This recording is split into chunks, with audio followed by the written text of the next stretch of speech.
walaupun itu adalah kamera ini adalah nadi kita sebab kita bekerja, tapi dia juga adalah satu objek yang sangat tidak ada perasaan. You get what I mean? No. I mean like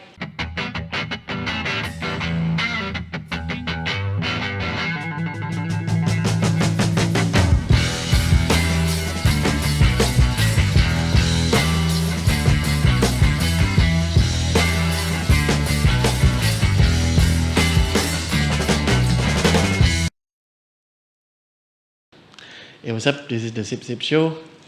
Apa suara kami piano ni? Tagline kuno, menghapus jarak antara komuniti. wow. Macam serius gitu kan. Because sebelum ni the art community tidak berapa faham the activist community. Dan activist community tidak berapa faham the filming community. Okay. So bila kami buat ini barang kan macam slowly kawan-kawan yang dari community-community yang ada perbezaan ni kan dia macam itu pula kerja dia. Ini pula kerja dia ni. So ini barang I think this year is the tahun ke-6 sudah. Dan baru kami came up with this tagline. Habis macam kami pun baru faham apa kami punya tugas sekarang. Sebelum ni main rambang saja main buat interview. So we're bridging community gaps lah. Okay, that's nice. Yeah, okay. This week we have a very important guest. Very, very, very, very important. Saya boleh cakap ini orang sangat strong, sangat fighter dari benda-benda yang saya nampak di YouTube. Sangat orang panggil istiqomah. Kan? So Jovinia Jim Rajin. Yes, wow, that's a full name. Sorry. It's a full name.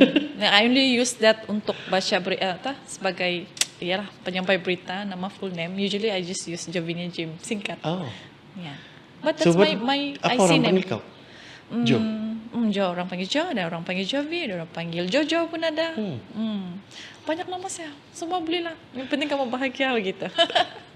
So the first footage yang saya nampak Lekurik ni. 2003. Okay. Sangat old school. Dia punya format pun yang kalau tengok di YouTube macam kalau kau si begini-begini tu pun kan sama juga ni. Boleh cerita sikit apa tu? Actually, kalau saya tidak silap waktu tu kan memang guna camcorder je tu. Sebab dia actually ini kena offer oleh ada abang satu kampung. Dia ni pelajar di UiTM. InsyaAllah waktu tu ambil bidang perfilman dan itu adalah projek akhir dia buat waktu tu. Jadi dia buat satu story.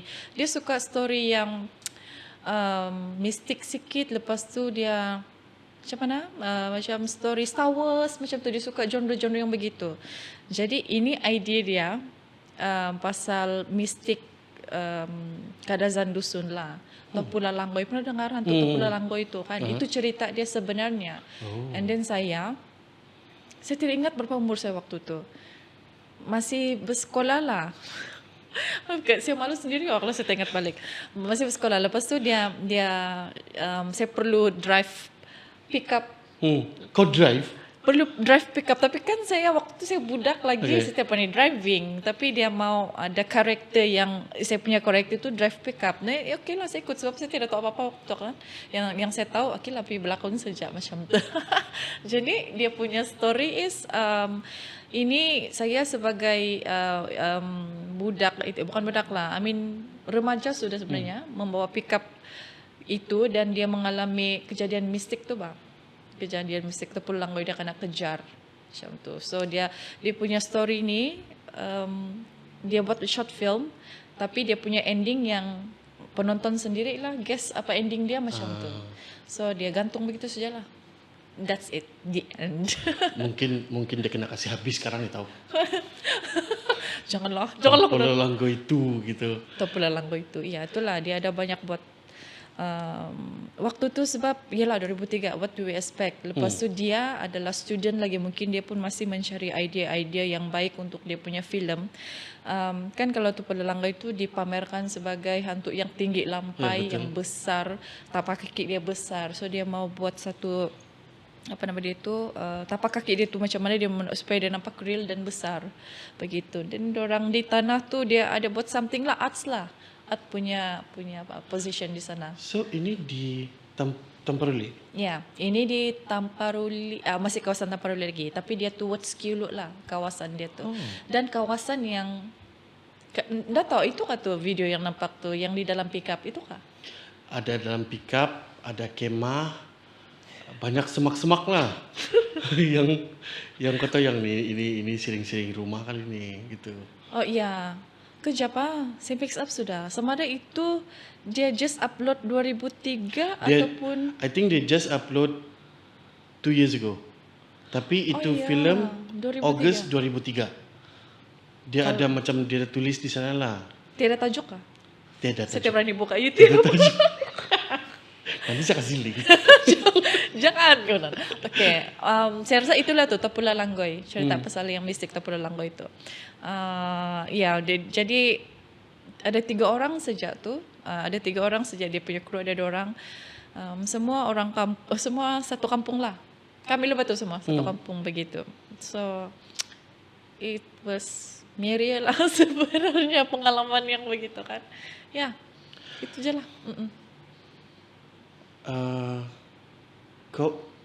So from then pergi waktu kau ambil classical music, UiTM. Yes. Kenapa music? Ada kaitan dengan kau punya passion ni kah yang tiba-tiba kau rasa kau minat Saya filming? okay. Actually arts first my passion, yalah very first passion since saya sekolah lagi adalah music. That is my very big passion lah. Why music? Because mungkin ini adalah terpengaruh oleh abang dan juga kakak saya yang memang ambil bidang music waktu tu. Kami ada 4 orang adik-beradik. Abang saya paling tua dia ambil music di Aswara. So second child kakak saya dia pandai main music juga, cuma dia tidak minat untuk sambung further music lah. And then the third, I'm the last one, the youngest kan. Yang the third sister, yang second sister di atas saya tu pun dia pun ambil music juga. So macam saya sangat terdedah dengan music waktu saya kecil, saya membesar dengan music. So that's why saya punya passion is very big. I'm very eager to learn music. Tapi why classical? Sebab UiTM dia cuma offer classical pada time tu. So saya tidak tahu sama ada waktu masuk UiTM Shah Alam kan, saya tidak tahu adakah classical ini sebati sama saya punya passion or not. Turns out to be not so bad. Dan saya rasa something very unique about classical music. So, okay, saya sambung sampai saya habis degree saya. Now I continue my master juga. I continue back doing this, sambung belajar balik in music juga. So orang bilang, mana music lagi kau ambil? Dia bilang begitulah. Yeah. Hi Chris. Everyone, Chris. Oh, hello. Chris, Hi. Saya ada satu teori bodoh. Okay. Saya mau tanya satu soalan dulu. Baik. Kalau ngam ke tidak? Are you Adventist Christian? I'm Catholic. Oh. I'm Catholic. So, Okay, saya punya teori sudah burst. Because tapi you got it right, Christian, yes. Yalah, betul lah Okay. itu that part. Okay. Because usually bila orang bilang diorang dari Tamparuli, lepas tu very into music, terus dia macam SDA ni. Betul, community SDA di Tamparuli memang semua into music. Betul? Singi musiki Betul? Ya. dan hebat. Anyway, saya sangat bangga yang a Catholic going into classical music dan proving me wrong. Tapi ada fun fact dia sebenarnya, classical music waktu yang saya pada study tu. Actually saya punya lecturer ke choir, professor tu, dia very Muslimah. Oh, Tapi dia tahu pasal sacred music, pasal yalah music ini sebenarnya berasal dari gereja. Kami ada history of music belajar dulu. So dia bagi sendiri kan punya interesting mau belajar dan dia sendiri even though dia very taat kan, dia very open sebab music is universal. Walaupun dia ada berkaitan dengan religion atau religious sikit, tapi dia sangat open penerimaan dia tu sampai even though majority di sana adalah Muslim, kami semua sangat tertarik dengan itu subjek yang dia ajar. So sambil dia mengajar history, sambil dia main music. Terus dia main piano. It's a church music. Really? Dia main. And then dia profesor yang pakai tudung yang muslimah labu dan sangat baik hati. So dia, itulah saya bilang, very unique dan music ini penerimaan dia bukan di kalangan Christianity saja, tapi Muslim yang betul-betul into music pun, dia macam mana, mind blowing lah. Itu pengalaman saya lah. So macam wah. Gitu. Ini, I mean, yalah, kau nampak ini orang, and you learn from her, but her life, did it had effects on you? You mean like Macam in mana a way? macam mana orang perceive dia dengan tudung dia, dengan muslimahnya, dan tiba-tiba dia boleh tahu and perform all these things yang bukan quote unquote Islam in front of you. Does that have an effect on you? Like adakah macam orang macam ni pun ada? What's your My thoughts? yeah. Of course, saya sangat how to rephrase Tapi if I want to put in a words kan, saya sangat-sangat rasa moved. Oh yeah, that's a perfect word. Yeah. Saya sangat-sangat rasa moved. Dan dia sangat-sangat menghormati my religious, even though dia sangat taat dengan agama dia, with dia punya appearance, dia punya soal agama dia solat 5 waktu, tapi dia masih, because of arts, dia punya passion into music dan dia punya knowledge into music, dia boleh kasih separate two ways. Sebab kalau saya masih percaya lagi ada community yang mungkin agak kurang open benda-benda macam begitu kan, mungkin dia akan trigger dia, tapi my professor no. Lepas tu dia cakapkan, you guys, dia towards yang Sabahan Sarawakian yang Christian lah, dia bilang you guys are so lucky, so you can play this music in your church, dia bilang begitu bah. Dia sampai perceive music begitu. Dia appreciate itu the beautifulness of music sampai begitu sekali. So you have Muslim classmates? Yes. And fun fact also, waktu saya further study itu, ada 2 subjek yang memerlukan saya memakai tudung, saya pakai tudung. Okay. Yeah. Wow. And then saya nyanyi marhaban. Hello. Yeah, I guess music goes everywhere. Tidak Yes. kira lah agama kah, geografi kah. Betul. So that's why until now saya rasa mungkin kita punya perbezaan, especially kita di Sabah ni lah kan, kita boleh hidup satu rumah dalam keluarga yang pelbagai etnik ataupun kahwin campur pelbagai agama, sudah ialah bercampur aduk agama, tapi we still can live as one family with tolerancy, and then masih lagi boleh makan sama-sama. So I guess itu kita punya biggest orang bilang value yang tiada sama masyarakat lain. So bila ada, of course kalau di Sabah saya sudah nampak begitu, tapi ini kan di Semenanjung yang selalu kita, ialah bukan kita macam mau orang bilang ambil benda tu sebagai ialah kalau orang Sabah semua okey je bah, semua hidup begini. Semenanjung pun ada juga sebenarnya, tapi mungkin orang tidak nampak saja. But mostly music student memang very open. They are so open. Malay students yang ambil music sangat open. Open maksudnya di sini, orang tidak prejudice sama non-Muslim, begitu maksud saya. So it's good.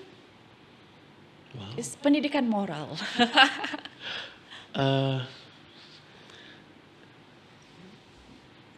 Waktu kami music bahkan, kau dah terfikir kan ini barang susah mau cari makan? Yes, of course. Kenapa kau ambil music? Sebab tidak ada larangan ibu bapa saya jangan ambil muzik. Okay, dia macam ni.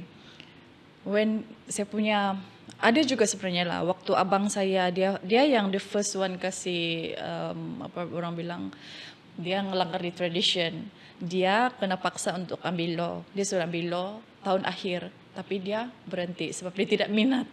So, sampai di sana my parents bilang, oh mungkin kita terlampau harsh sama dia. Kena paksa bang, kena paksa ambil tu kan law. Kena paksa, lepas tu dia continue ambil music.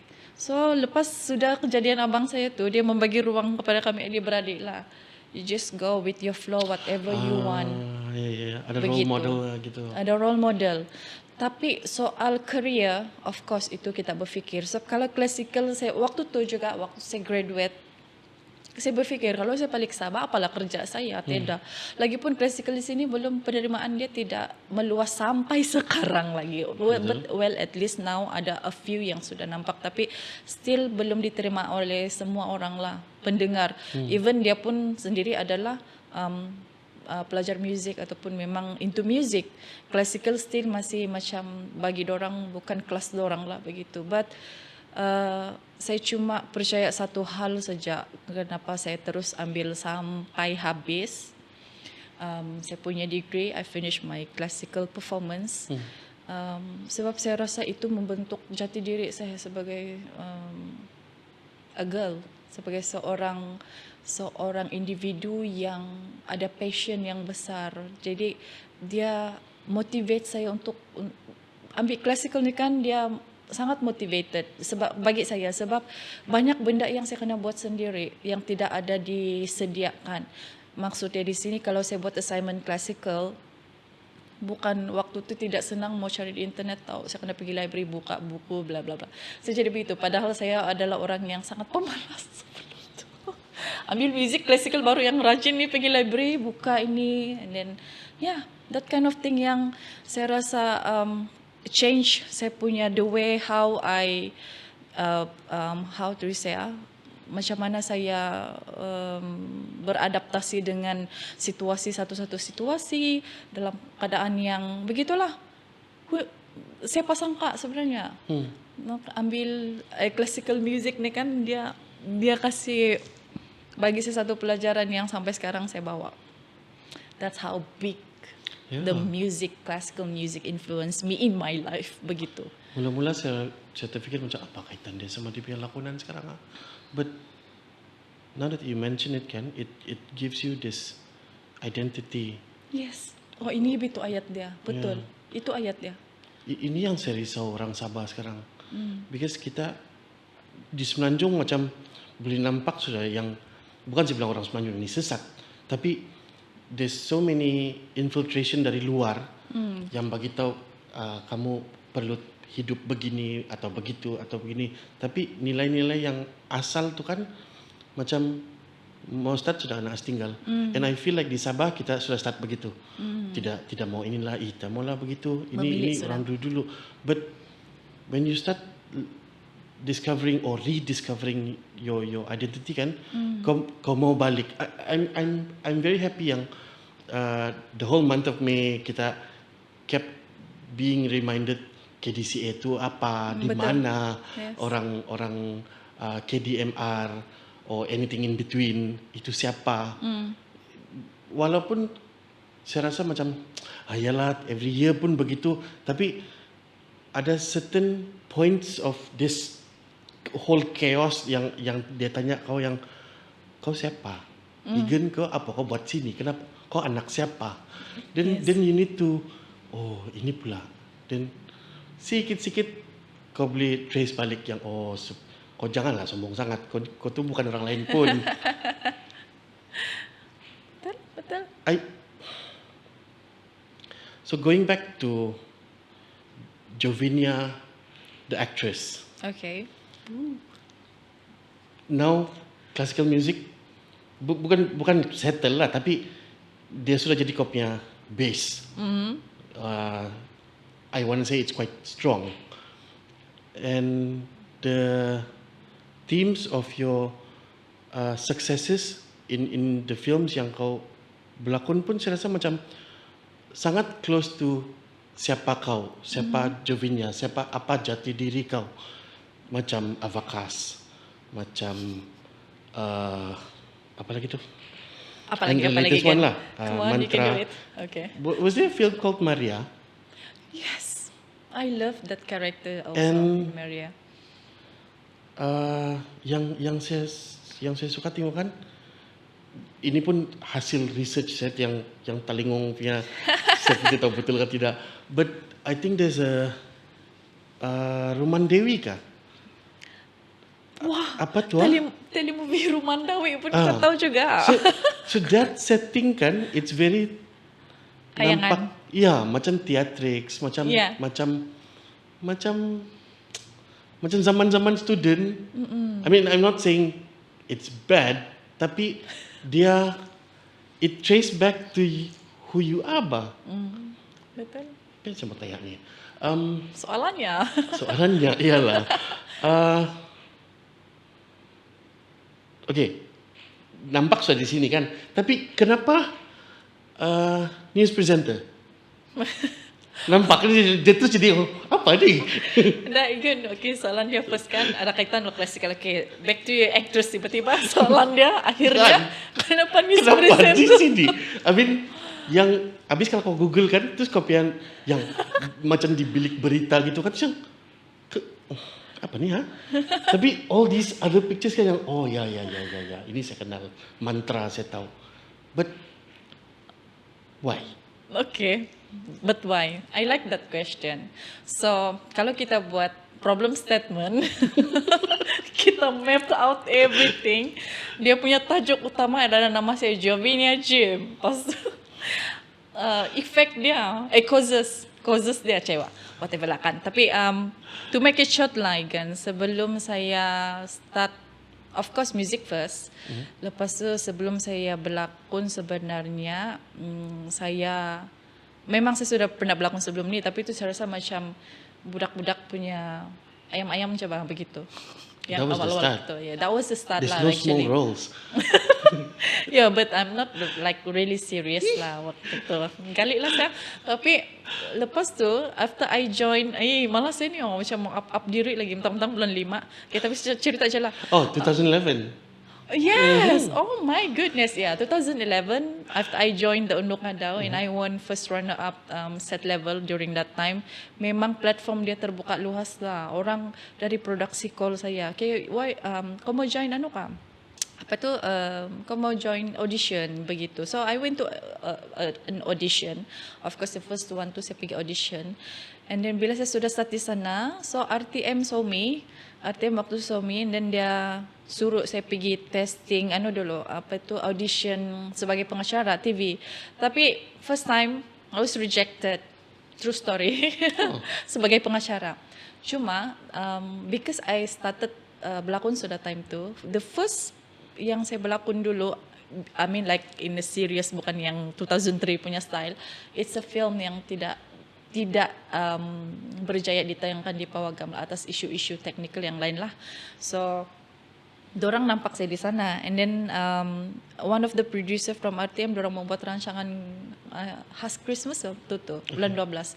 So dorang suruh saya datang, dia suruh saya datang jumpa face to face, and then kami start shooting lah di Tambunan waktu tu, and then dia bilang if you do good, dia bilang, then I will just take you as my host, travelogue, dia bilang. So of course lah saya membuat bagus-bagus kan, because I started to fall in love with broadcasting sudah. Of course waktu tu berlakon pun of course sudah. And then sudah tu dia okay, next month saya start shooting travelogue sama dia di luar. And then di sana baru start kenapa saya tiba-tiba jadi news presenter. Sebab ada audition lagi, dorang mencari muka baru. Okay. Muka baru. Jadi okay lah. Dan yang bos untuk penerbit untuk yang Travelog ni, dia bilang kau pergi try ni, dia bilang. Dia bagi support lah, kau pergi try ni. Saya pergi try je semua kan. Saya pergi try, lepas tu dapat pula. Jadi kami ada 3 orang yang terpilih lah, shortlisted. Cuma untuk batch saya ada 2 orang saja yang sampai sekarang masih baca berita. Saya dan Enza Vira waktu itu kami satu batch. Ya, so itulah bermulanya saya sebagai penyampai berita TV. Di sanalah dia started. Ya. Nampak macam semua ni by chance kan? Macam semua rezeki. Yes, I can say that. Yes, betul lah. Betul. Anything yang I can say that sebab kan bukan tu bluff atau apa, tapi saya rasa tidak try hard waktu tu, and then dia peluang tu ada, macam begitulah. Tapi of course lepas dapat peluang, I have to yalah. do 100 times effort, sebab di sanalah orang akan dorang ni punya persepsi. Bukan saya mau bukan saya mau marah lagi kah, mau sakit hati kah, mau cakap buruk kah, tidak, tapi saya rasa macam mana dorang punya persepsi towards saya dulu yang baru start. Sebab saya start dari unduk ngadau, lepas tu dorang bilang kan, setakat muka saja, setakat physicality kau saja, dia bilang, belum tentu lah otak kau, dia bilang begitu. So itu bila orang pandang rendah sama saya kan ini, so saya rasa memang ada kekurangan saya di sana dan saya perlu berusaha lebih. So I work my teeth off untuk buat yang terbaik lah, untuk not only to show them but to show myself yang I can do this. Saya boleh jadi penyampai berita juga, saya boleh jadi pengacara juga, begitu bah. Yang macam kedengaran greedy, tapi sebenarnya untuk kasih polish diri saya, macam tadi kau bilang you found your identity. Saya rasa saya punya identity itu yang it triggered me to be someone better in every aspect of the life bah, macam begitu. Wow. Benar. Setiap kenal kau pun macam saya bangga, tumpang bangga. But Panjang yalah, pula cerita saya. if the universe sudah present kau with the opportunity kan, ini saya punya gerigitan with Sabahans. Okay. Tiapalah nanti ada lagi tu peluang begitu. Tiapalah, besoklah kita bikin. But not you. Si Chris bagi thumbs up lah, because this is always our quarrel sama the we do outreach, pergi college, pergi sekolah-sekolah, we go to our ex schools and give talks. So dia macam ada certain people yang mau rebut itu opportunity and do something with us. Tapi banyak juga yang nantilah, ada lagi yang ini, ada lagi yang itu. Those opportunities kan kami rasa kami sendiri pun bukan datang dari kami bah. It came from something, it came from somewhere. And rugi ni kalau kau tidak Drop the chance. Yeah. And Sabahansa, I mean, I'm not really sorry if I say this. Okay. Kita sangat tidak kenal peluang. Yeah. So kecil manapun, besar manapun kan, ambillah, rebut. Ya, betul. Kita senang cakap rebutlah peluang ini, tapi Tidak tidak ada juga. rebut-rebut. Kau pergilah. Give up juga tengah jalan kan? Ya pun. Ya, saya rasa saya punya mindset kan, kalau saya fikir begitu kan, again, saya tidak akan berkembang. So even though I think waktu itu memang itu chance ada, cuma yang saya berpikir di sini ialah macam mana saya untuk berkembang. So macam saya cakap tadi lah, I have to agree with what you have said just now. Memang betul lah, macam yalah mungkin tidak menggunakan peluang itu dengan merebut sebaik-baik mungkin. Mungkin orang ada fikir aspek yang lain lah. Tapi kalau bagi saya, I won't judge them. But saya punya personally, if I have that kind of mindset, I won't go anywhere. I mean, saya tidak akan berkembang. Walaupun saya berjaya ataupun tidak, at least saya ada progress. Walau sikit saja progress, dia pun is still a progress. So, mungkin itu seorang Jovinia punya identity lah. Saya suka sebut hari ini cerita pasal identity. I think the whole month of May is about identity. Yes. So, saya punya anak tadi pagi dapat nombor 3 di Tadika dia Congratulations. untuk ngadau. I mean, cute lah, cute. Ya, sepatutnya saya bangga lah. Okay, we have to. Siapnya. Siapa tidak bangga top 3 itu. Kan senang tuh mendapat top 3. Just in case kalau tidak termasuk ni dalam tadi, we were talking about the whole month of May is Yes. of identity. Yep. So, ada satu video saya nampak kau sama Elvin. Elvin MY. Ya. Okay. Elvin, we got in touch with him waktu dia balik dari US. That's a different story lah. Nantilah COVID. Patu nama. Macam tidak tanya kau how to avoid being nervous kah? Oh iya. So, terus kau bagi satu ayat yang saya rasa boleh melekat nih jadi tagline. Asal nampak kamera senyum. Asal nampak kamera senyum. So asal nampak kamera senyum. Senyum.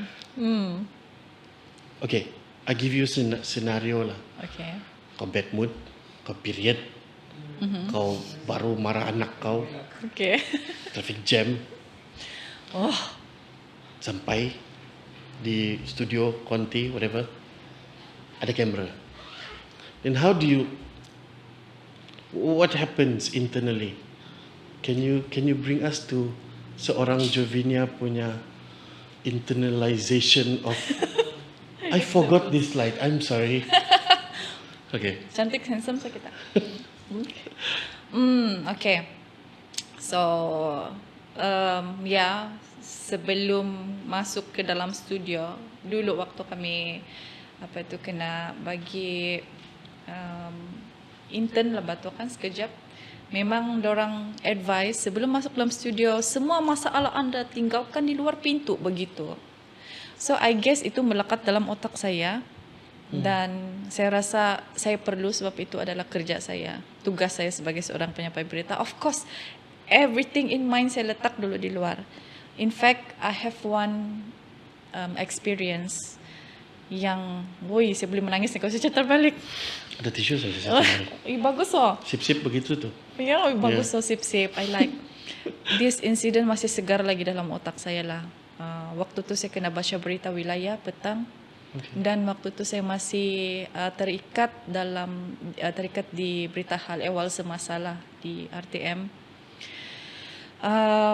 And turned to be a very gloomy day. My best friend passed away during that day. And then I am the first one who figure out yang dia sudah passed away di rumah dia. And then saya sempat datang juga pergi rumah dia dan saya nampak keadaan dia. Sekujur tubuh dia terjatuh di lantai, muka dia sudah, sudah tulas semua. And then ada ambulans, ada polis, ada apa semua. And then saya kena perlu baca berita petang itu. This friend died alone.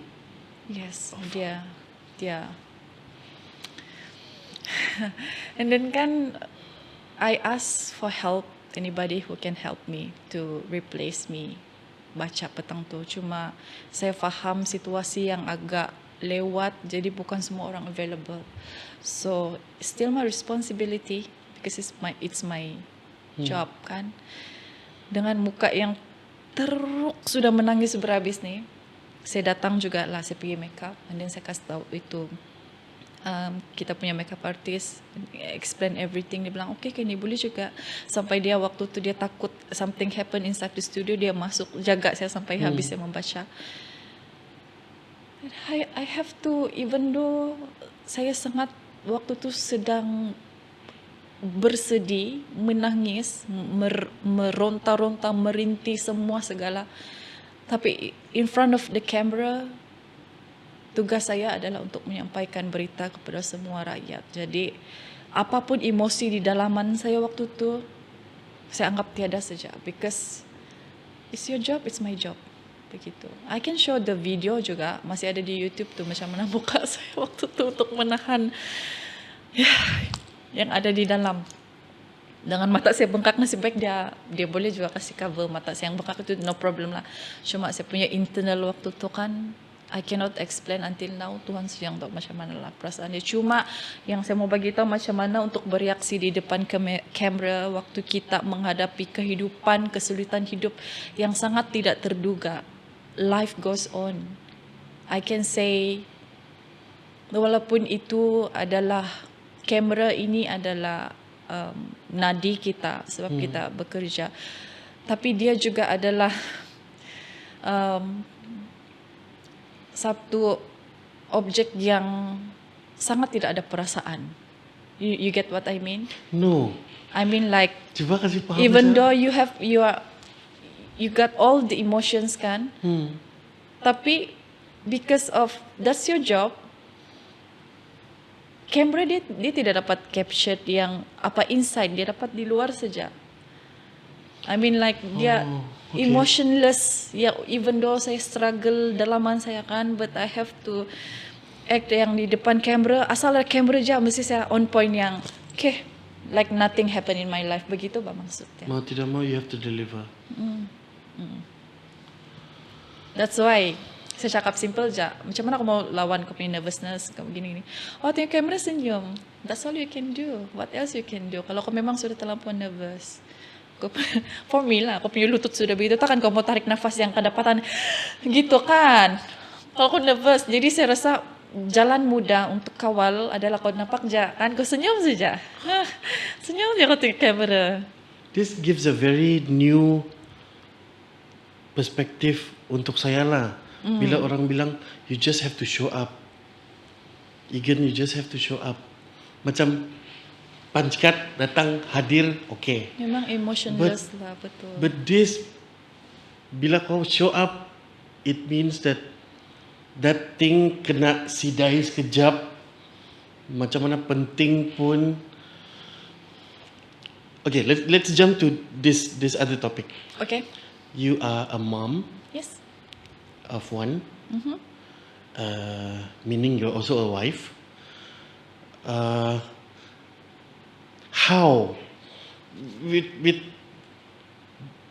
presenting the news and life itself, I mean, how do you balance? Do you apa kau maginom untuk kasih straighten kau punya otak? I mean, how? So, saya rasa kan there are days yang saya pergi office, saya bad mood pasal saya punya anak-anak, and orang office akan tahu. Orang office akan tahu, oh kau bad mood ni kan, mesti kau bergaduh begini-begini sama budak, sama bini, sama whatever. But you, kalau kau bad mood, satu dunia boleh tahu. Then how? Macam mana saya kasih balance semua tu, macam mana saya handle semua tu. I just go with the flow saya rasa. Sebab kalau saya memang saya bad mood, memang saya bad mood lah itu begitu. Cuma saya rasa macam mana Kan kau baca berita yang 1,000 orang dapat bantuan. But sometimes inside dia memang, yalah, kita ini sebagai news anchor memang still manusia biasa yang ada perasaan yang marah tau di dalam. Even sometimes kita punya news yang kita baca pun ada yang kita benci. Begitu. oh shit. I'm sorry. It's okay. This thing goes. Yes, but yes, of course, it happens. Tapi ini juga memainkan peranan penting lah macam mana kita punya. Saya rasa semua penyampai berita selain ada ketulusan dalam hati, muka dia ekspresi kena pandai berlakon juga lah. Okay. Kalau kau tidak mau jawab misalnya, tidak apa. Adakah berita yang kau tidak mau baca? Ada. Then what do you do? I just read. Can this be on? Yes. Ya, tapi kita tidak cakap topik pasal apa kan. But yes, of course ada. Tapi kau terpaksa atau kau bagi kau punya kawan atau you negotiate kan? I don't have any choice. I have to read it. Oh. Jadi sebab itu tugas. Dia lagi. I mean, I'm just putting words into this topic lah. Apa tu soalan kau tadi itu? Saya jawab dulu lah. Okay, yeah. Okay, macam mana saya mau balance kan? Saya sebab waktu saya, wah ini hat benih. Kamu semua nampak saksi. Waktu saya deliver saya punya daughter tu waktu PKP bah. So during that time, waktu saya in the pregnancy memang saya sangat busy. Saya syuting 7 bulan. Saya sedang syuting 7 bulan. 20 episod. Saya suka sih kan dia sudah buat kerja dia duluan. So, ya betul. Saya selalu macam mana, I have macam everything I did, macam every work, so everywhere I go alone. I went alone ba. Saya sendiri. I have only myself. So dengan You drive? Yes. Okay. Dengan dan saya tidak tahu saya pregnant yang waktu tu. Wow. Saya tidak tahu saya pregnant. Dan itu emosi dia sangat different. Lepas tu bila sudah saya beranak tu delivered, saya mengalami, to be honest with you lah, sebab saya rasa penting juga untuk awareness. Saya mengalami postpartum depression waktu tu. I guess among mother sekarang memang masalah ini tidak lari. So because saya rasakan saya jenis I am independent kan, tapi mungkin banyak benda yang saya independent, saya tidak let out begitu. I just keep it myself. Saya macam cool, bukanlah cool, tapi cuma saya rasa I have to stand out alone begitu bahkan. Then bila waktu tu dengan kerja saya yang kiri kanan lagi, anak saya masih kecil lagi waktu tu, memang I lose control waktu tu kan. So what I did, ramai juga orang, ada kawan-kawan lah dia bilang macam, kalau kau stres kau tiang mau merokok kah, kau tiang mau berginum kah, dia bilang begitu. Saya bilang saya tidak rasa itu, saya punya friend untuk to go with, saya bilang. So what I did is just saya dengar lagu yang banyak kasih healing saya. Lagu sih saya dengar every time, tidur lagu, makan lagu, mandi pun lagu juga. Dengar lagu. So it healed me during that period of time. Jadi sudah slowly saya terima balik job di luar, macam syuting begitu kan, saya ambil balik. It helped me a lot. Yang waktu saya mengalami kegetiran di dalam hidup saya sebagai seorang mama kan, waktu tu saya dapat offer syuting film yang ini belum ditayangkan lagi tapi bakal ditayangkan this year, hopefully lah. Nina Bau tajuk dia, Bebra Mylene. Have you heard about it? Yes. Yeah, I love that. So di waktu itu adalah waktu-waktu yang saya struggle untuk stand up dari semua yang saya rasa tu depresi apa semua because of the postpartum kan. And Tapi this film pun heavy juga kan? this film pun yes, quite heavy. Tapi it helped me to heal, sebab mungkin benda yang saya suka saya buat. So then saya bilang, saya sudah saya punya remedy sendiri, iaitu buat benda yang saya suka, which is first filming. Dia sangat membantu saya dan sangat kasih jadi saya balik diri saya yang asal. So bila kita terkena postpartum depression ni kan, memang sebahagian diri kita hilang identiti kita hilang, betul. Ya. So bila saya berlaku Tuhan, I mean like saya menangis yang saya kasih curhat betul-betul lah perasaan saya waktu yang saya bilang I'm so glad I took this role and balik pergi shooting lagi. Sebab dia memang help me a lot as a mother, not only as an individual, but because now I am a mother. Itu yang first priority saya tu, saya bilang thank goodness. Itulah saya rasa. So everything I did yang saya rasa kalau saya macam down, even though macam kalau mau baca berita sebelum tu saya bad mood ada yang benda buat saya tidak bagus, I only have to think good things, macam happy moments yang saya keluar syuting, saya dengar lagu, itulah semua. I'm happy that you mention all this. Saya pernah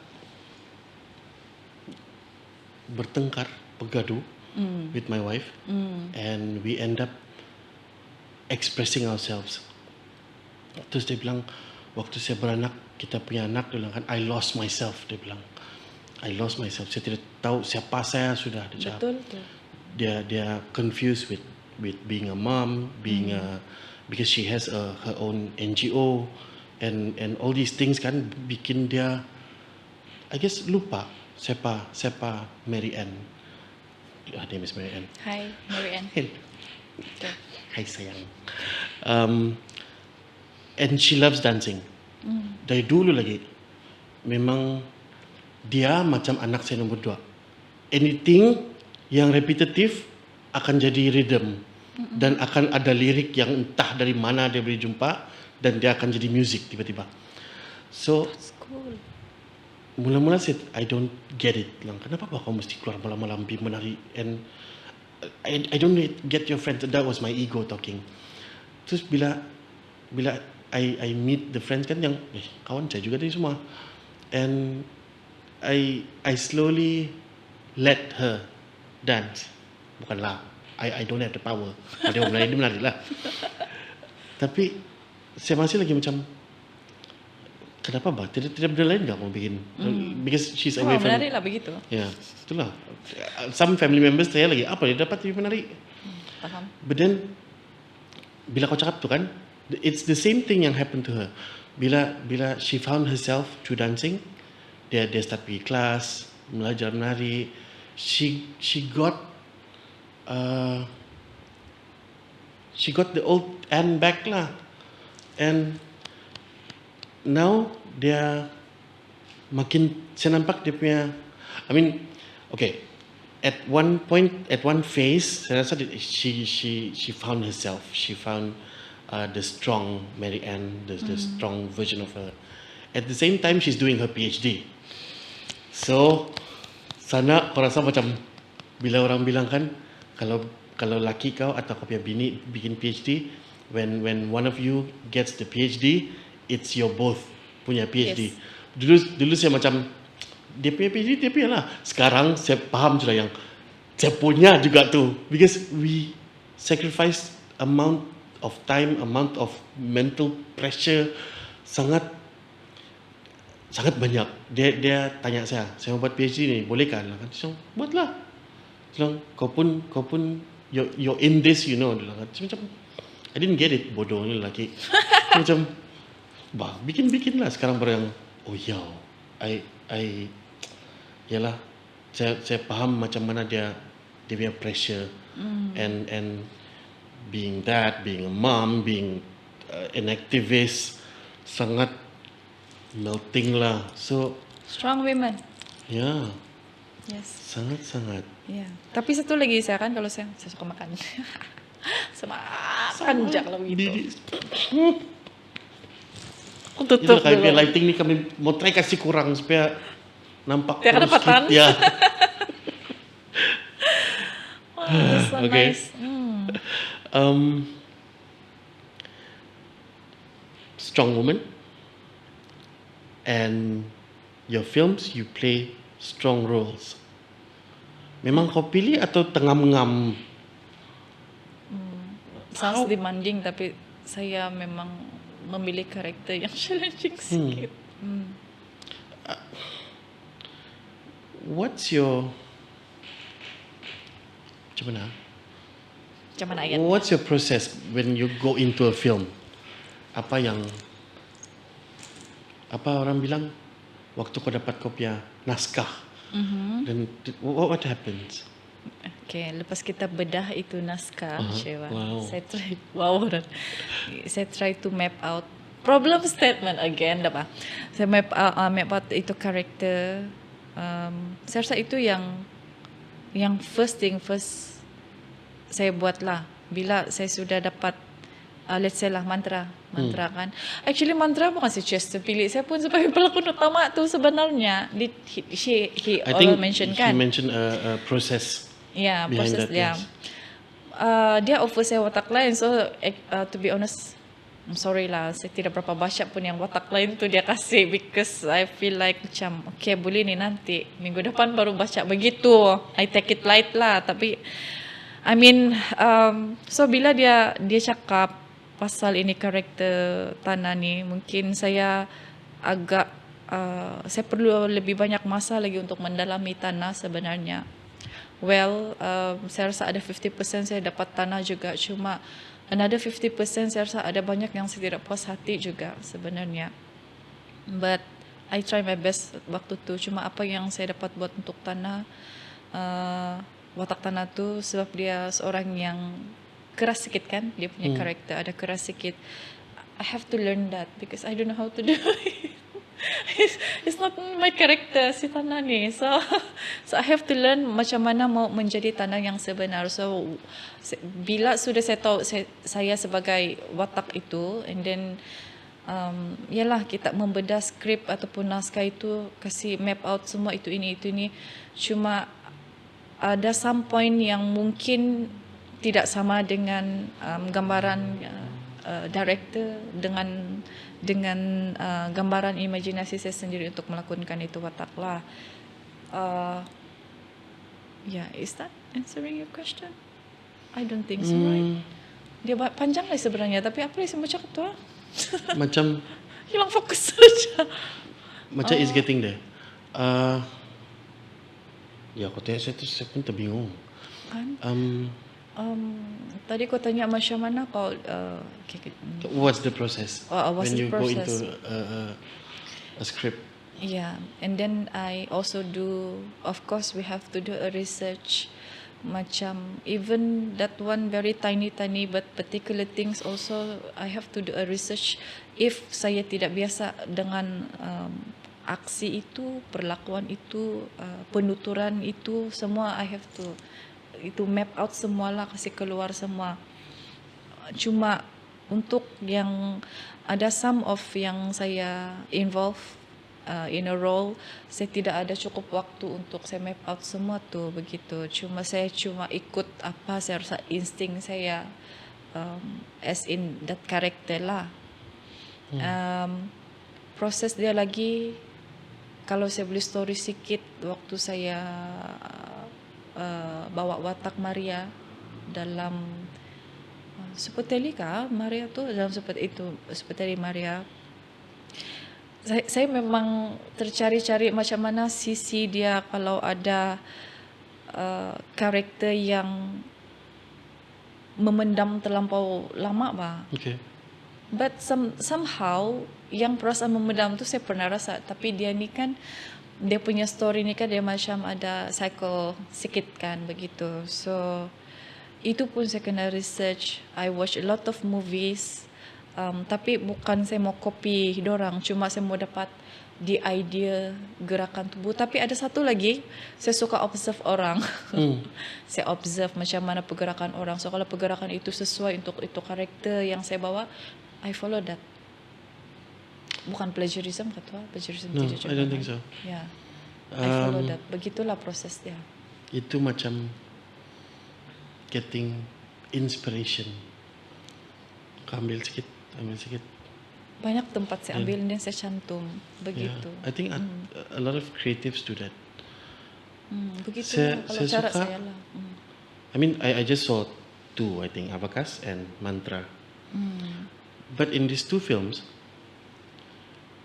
I assume yang in Abakas you play an older character, and in Mantra you play a younger character, and you being Jovinia, saya kenal kau in these two. Tidak sama Like begitu. you just melted into a mold yang okay, ini lain orang, ini lain orang. So it's sangat bagus nih. It's a rare I can say that it's compliment. It's a rare compliment I get betul. Yeah. Okay. My question Carry on. is, okay, your question soalannya, is,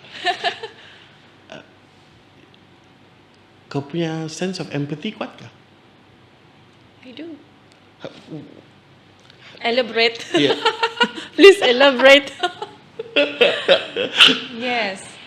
Kalau saya into some character kan, saya akan fikir situasi di mana orang lain macam mana dia rasa berat beban yang dia pikul. Let's say lah, kalau orang tua yang kena ketinggal anak-anak, saya mau mendalami betul rasa dia, dan saya tengok dia, I observe begitu kan, macam mana how do we say that observant empathy kah tu nama dia? I think it leads each other. Betul. Macam uh, okay, there was this exercise yang kami kena suruh bikin. So this lady, she's a quite powerful lady. They're joining the workshop. So she has a few branches of big therapy centers di Sabah ni. So dia ada, she's like in SWEPA lah. So sangat-sangat pink ribbon, semua all these things lah. So dia punya exercise is for us to look into each other's eyes for 1 minute, 60 seconds. So banyak orang dalam dewan yang sama did the same thing. Tapi dalam hati saya kan, you're stuck there, takkanlah kau main-main kan. Macam make the best out of that workshop lah. So saya macam, saya tengok ada, and automatically saya punya, I think the empathy kicked in because I was observing her. Saya nampak mata dia, terus kau nampak dia punya kedut sikit, kau nampak rambut dia yang dia paksa dandan begitu. I assume saya mau pergi somewhere, saya mesti cantik. Terus pakaian dia macam mana, because I had, takkanlah kau jalan-jalan kau tengok orang sampai 60 saat kan. So you have that chance untuk tengok this person bah. And I really felt like we were in a relationship ni yang saya sayang dengan ni orang. Tiba-tiba macam kesiannya dia, penat bah dia ni, habis kalau nampak macam eye bags gitu kan. Tapi after the 60 seconds macam okay habis, tepuk tangan habis kan. Terus saya rasa macam bye. I felt something ni, and then after that exercise saya tanya dia lah, what did you feel? She was like she was focused on macam mana mau kasih perfect ini lelaki. Oh, macam ni orang overweight ni, dia perlu diet. Macam ini dia datang sini ni, dia mau belajar something, maybe I can teach. Dia macam she found responsibility pula. Maybe it's not empathy lah. But saya rasa macam kesiannya bla bla bla bla. I don't know. I think that's kalau dipaksa observe orang, saya jadi begitu. Saya begitu. Saya nampak orang tua yang contoh yang pergi tamu kan, saya tengok jadi bergerakan, saya tengok begitu kan, tu saya pandai mau menangis nih yang, duh, tidak lagi dia menumpang orang lagi, membawa banyak barang lagi, dia sudah tua begini. Nah, anak-anak dia sampai begitu bah. Sometimes it led to judgment punya, sudah begitu. Tapi but then I feel very bad begitu, and then kalau boleh menyibuk mood sudah macam, Inan kau mau balik di mana begitu. Sampai ada tahap begitulah. Itu tahap dia. Saya pernah, I don't want to mention because this is one of my postings in Instagram. Okay. Dia saya nampak this elderly. Saya mau cakap bagi too much detail lah. Saya macam kesian. Saya panggil lah, mari makan macam kan. Terus yang kau order lah. Oh thank you. Kan. Dah makan lah. Terus dalam hati saya kan, oh kesian ni orang. Kesian dia yang begini-begini. Kali tidak orang jaga dia gini-gini. Satu kali ada perempuan limpas. Okay. Terus dia minum sup dia kan, terus dia tinggal perempuan gini yang, olumis. Terus yang, silangan. Terus saya jadi otomatik yang, saya di sini kesian kau. Silangan. Terus saya jadi macam, kau begini pula gaya kau. So I was like disappointed, I guess. Yeah, But then, lucu lah. Like, in retrospect, saya rasa macam, okay lah, uncle suatu kelas. Sorry. Sometimes macam kita rasa macam choices kita tu macam tersalah kan. Yeah. But begitulah. Yeah. So you take your inspiration from people watching? Yes, I can say Do you that. invest time in people watching? Duduk kedai kopi tengok orang. Dulu yes, tapi selalu My sister dia bilang, jangan kau terlalu tengok orang macam begitu bah. My sister selalu I'm doing kasih research. warning. Hmm. Itu saya mau juga ini.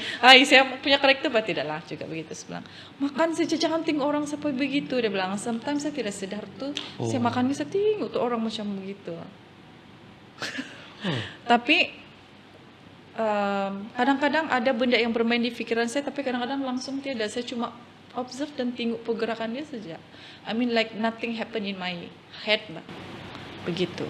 Yang just tengok macam tengok wayang, tengok macam begitu. Tapi kat sister saya asal dia nampakkan, jangan tengok orang macam tu, dia bilang. It's rude. Dia bilang dia cakap saya rude begitu. So, okay. Okay lah makan. Lepas ni dia tengok lagi begini. She's the pengawas lah. Pengawas. Dia memang pengawas kau lah. Sampai rumah pun masih lagi pengawas. Okay, can we go like to mantra Okay. supaya complete ini conversation.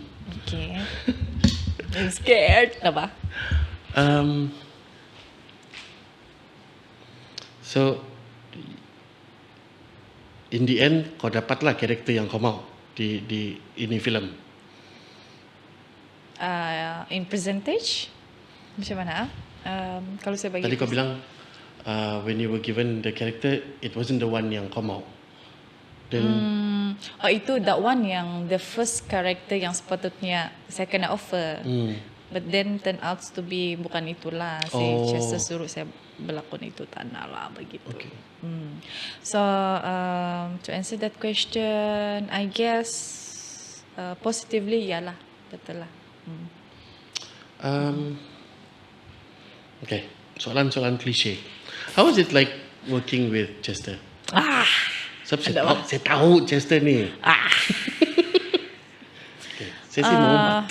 Sesi mengumpat.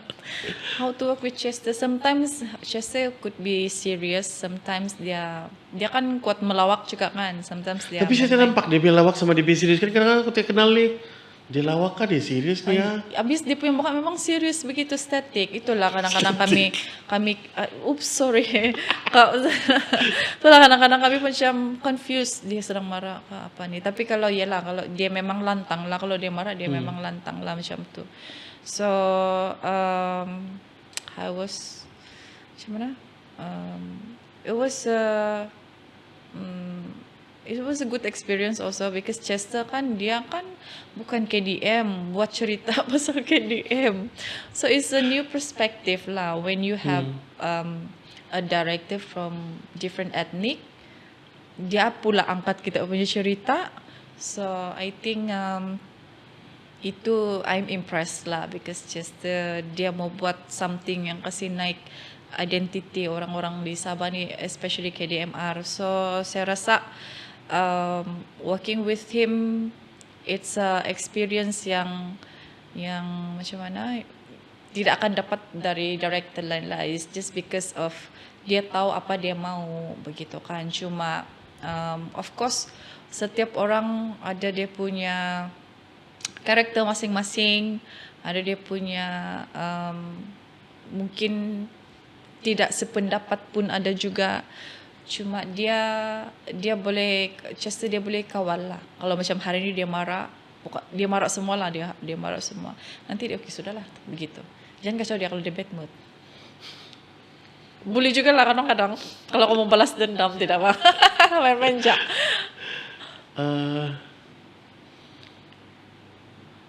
In this film, your character and character si Zaf had a bit of chemistry.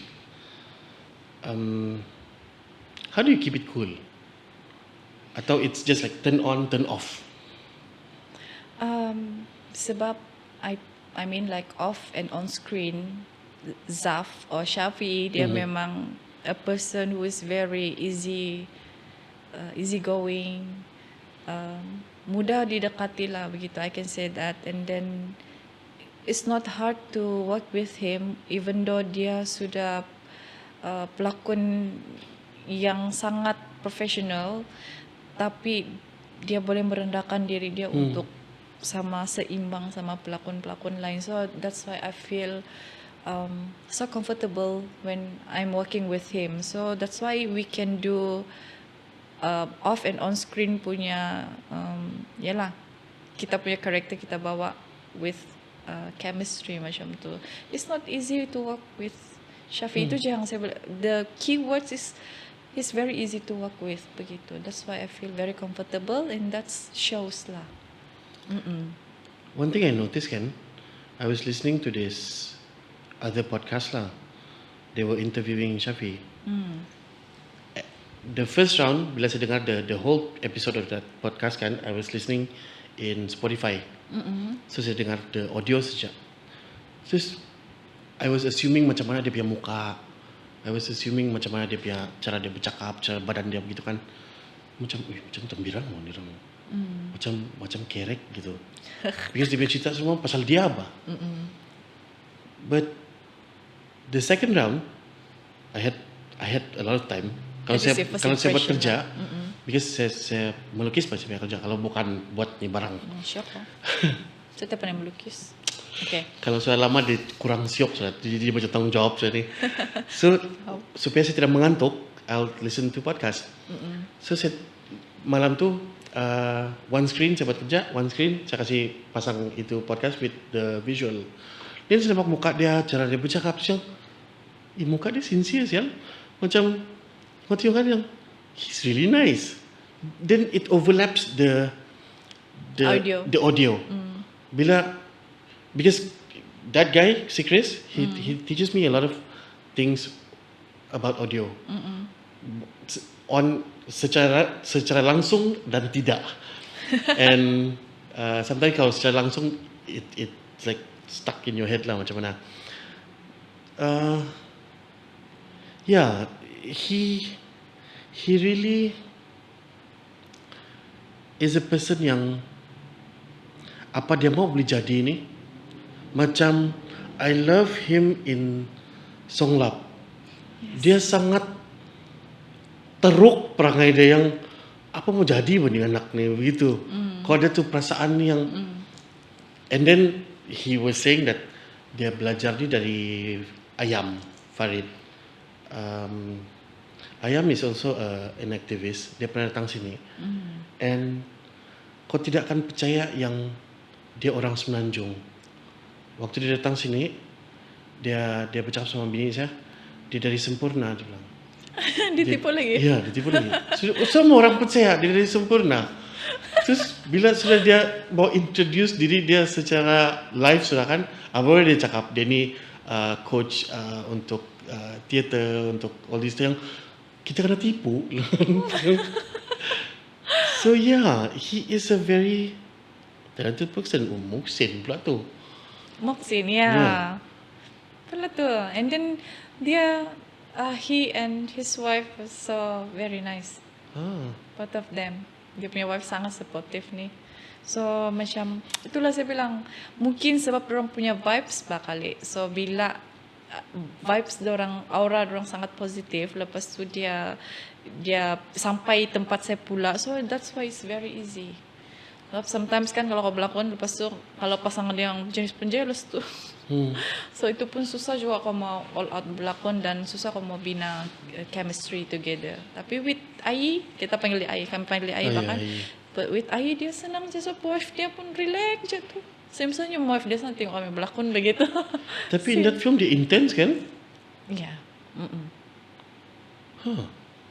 Okay, I need to see him like off anything. Yeah, you need to see him off screen. Yes, baru kau boleh tengok. Oh, dia begini pula sifat dia. I don't know lah, but Ain and Imong, itu lah pendapat kamu kan, but yeah, orang pun lama Sempoy lah dia ni. Kan, sangat nice. Yes. Sangat nice tu. Betul. How about Abang Namron? Oh itu. Abang pun relax cool je. Dia jenis yang tidak terlampau banyak cakap kecuali ngam cerita dia memang baru dia banyak cakap kan. Dia banyak cerita lah begitu. I like how he's like the uncle beliau punya gaya. But when you see in Roh, lain. Lain lagi kan? Ya, macam That's why jahat gitu. dia menang awards because of the character dia. So orang-orang macam ni kan penyuntik semangat kau macam wow. Terjumpa orang begini yang boleh bagi kau inspirasi, punya siok bercerita begitu. So both of them salute. Downside is bukan dirang lah, bukan Namron, bukan Shafi lah. I think it's the whole acting industry people begitulah. Okay. Saya because sekarang social media makin is powerful.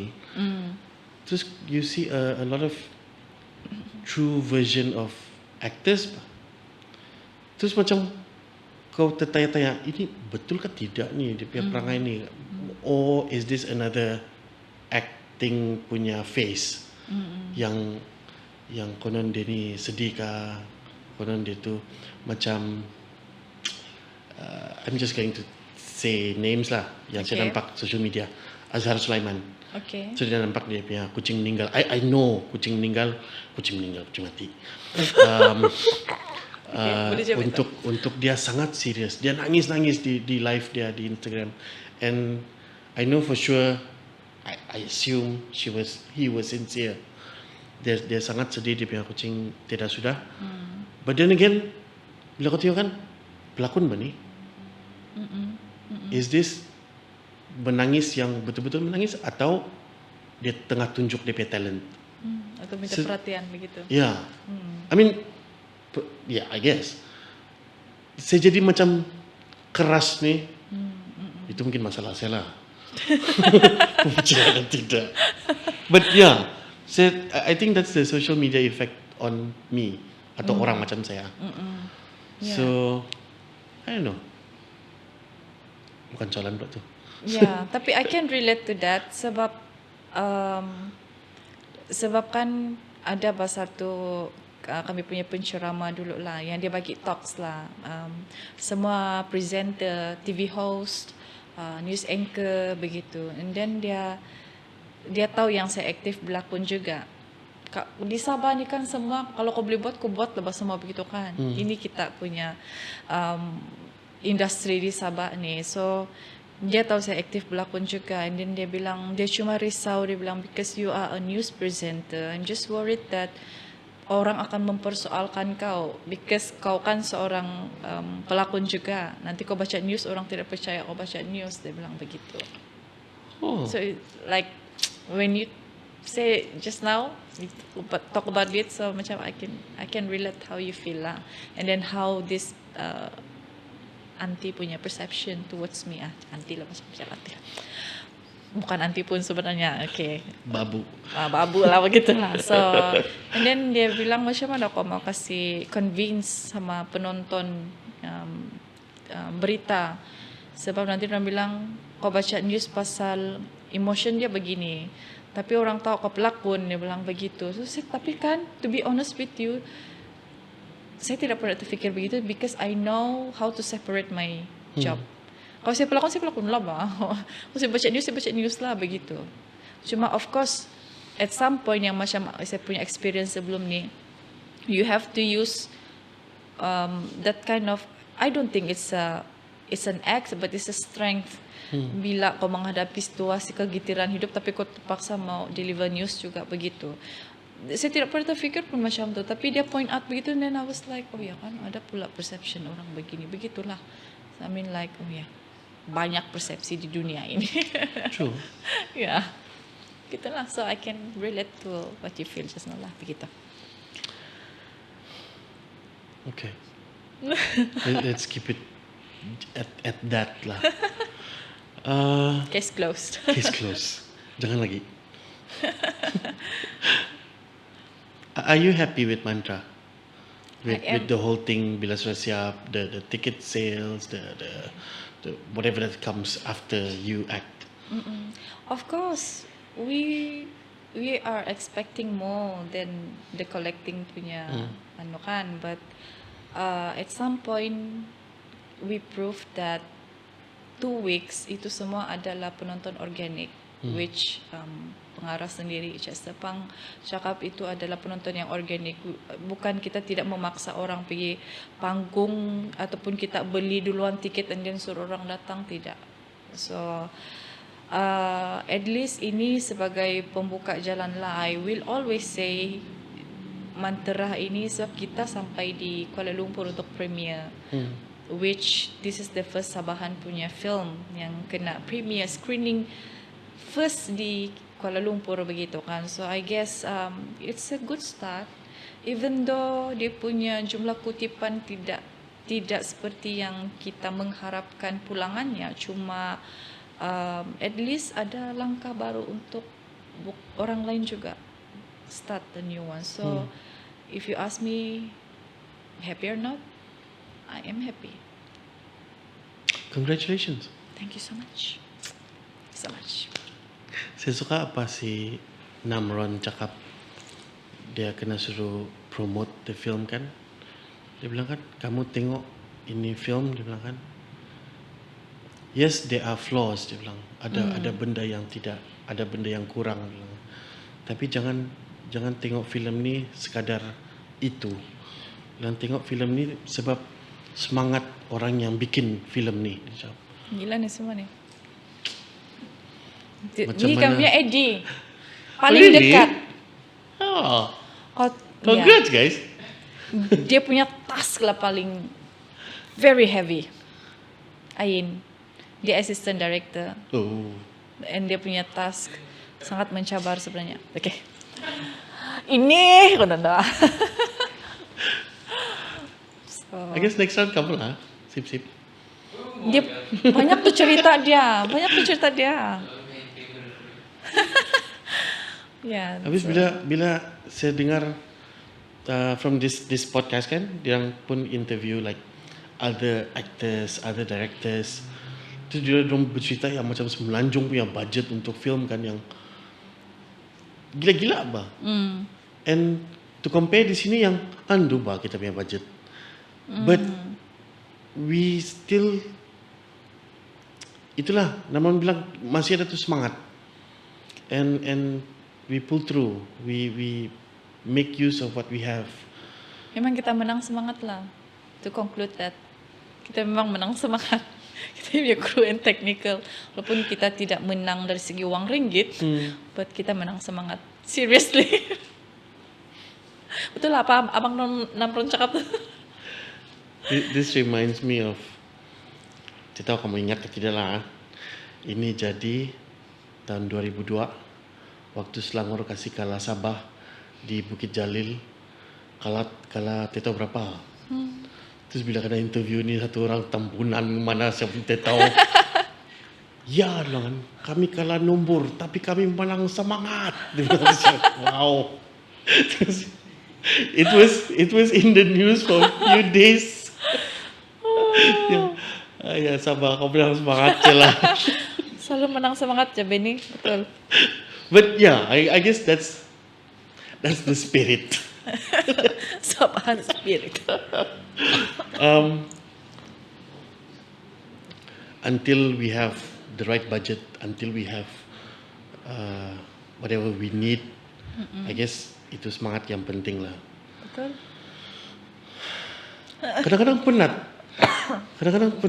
Because I'm a creative. I've been doing arts since 2006. Bukan bilang professionally lah. I've been doing arts to show to people since 2006. Sebelum tu saya rasa dari kecil lagi. And it's always been dulu ya. Kau ada semangat, kau ada sikit idea, it will fly. But now it's like macam mana kau panggil audience, macam mana mau curate exhibition, macam mana mau market, and everything becomes technical. Betul. Oh, I thought you have a question. Habis dia punya topik so ni. Jahat. Kita pergi mana lepas ni? Mantra sudah? Past life sudah? Kau mau tanya apa karakter saya idam-idamkan kan next. Itu pun mau kan suruh tanya apa ni? Kasih tahu lah. Tanya terus tanya balik. Kalau saya dapat satu karakter lagi kan, it's okay kalau saya terus, that was my last role. Satu lagi saya mau buat, satu lagi tuh. Action movie. Really? I have to be very fit lah. Hah? Terjun Action. bangunan, masuk rumah terbakar. Yeah. Yes. Okay. Those Kau kind punya of action movie macam yang bertumbuk atau yang saya mention tadi? all termasuk semua. So, Tomb saya Raider. mau kena pergi training like a year dulu sebab saya memang tidak basic martial arts. Tapi mau jangan terpuji juga mau ambil. Tapi yes, after I watch Blood Brothers, tiba-tiba macam tersuntik tuh yang semangat yang orang buat. Tapi kan bila tengok behind the scene orang buat tuh kan, some of the yang act orang bukanlah, of course ada orang berjaya lah menarik perhatian saya. So and then give me a new perception. Why not? Perempuan pun boleh dapat gitu macam tu. Selang satu je lagi pun okay. So, penggiat filem, pengarah-pengarah, producer action film. One more. That's okay. Bye, Javinia. I love Blood Brothers. Tapi saya ni jenis yang movie buff. Memang saya tengok wayang. So bila kau tengok Blood Brothers kan tu yang macam Kurang. Terus macam it's Terata. inspired from here. Yeah. I mean it was nicely done. Saya sangat suka. Tapi I left Blood Brothers half an hour before it finished for mantra. Okay, just tepang. Okay, your favorite character di Mantra? My favorite character Ada in apa? mantra Kalau tidak pun tidak apa juga. Tidak apa. si Aidil. Nice kan? Dia Yeah. delivered. Saya gerigitan. Ya, Don, ya. Saya gerigitan yang he doesn't have more airtime. Macam saya punya description, apa yang saya ingat dia ni kan yang kuat menangis. Dia punya kerja menangis. Itu yang he should have like a closure. Yang dia sudah berhenti Mengarah? nangis, yang dia boleh accept yang okay lah, tidak sudah. And I don't know, kalau saya lah director kan. Mungkin it should end with him. Maybe, I don't know. Dia terima yang okay lah, boleh kahwin lain sudah lah. Oh gitu. Kesian basi mayan kan rosak Yeah. perut dia. Ya. Okay. Wow. Clap. Kita menggulung ni. Hah? Menggulung ba? Gulung. Jovinya, Yes. thank you very much. My pleasure. Thank you. Pukul very much. 1, gig. Pukul 1 sudah kapalan ni. Wow. My pleasure. Thank you for having me. I hope you had a good experience here because I had lots of fun talking to you. Yes, me too. I didn't expect that we have lots of topic going on. Wow, thank you. Lepas tu kan, it brings back memories. Punya lama sudah dia cerita pasal classical music. Tidak sudah orang tanya saya pasal classical music. But seriously, classical music in you is something that is of your base my for base. everything else that you're doing now. Yes, I can say so lah juga. Kan? Yeah. Wih, betul-betul loh. Tidak orang lagi dan orang tidak tahu pun sebenarnya. And then this topic never come up after more than 15 years. Wow, thank you. Thanks. You did so well with the podcast Thank and you. the research. Thank I you. wish you luck and all the team. Sip sip. This has been a Sip Sip show brought to you by Globest dan Berhad. Oh my God, our sponsor. Sorry. And we'll see you guys in the next episode. Ciao. Bye. Bye. Dia sedar loh, jam 1 sudah pulang kan? Yeah. I like when this happens. Yang Adakah rasa macam yang Kau struggle mau tanya apa lagi next? Ada. Ada, pernah. Usually it happens with artists. Oh, nasib saya Like bukan like visual artist yang sama aliran. Sebab saya tahu apa dalam otak dia orang. And macam Kau sudah boleh baca? ya, Faham.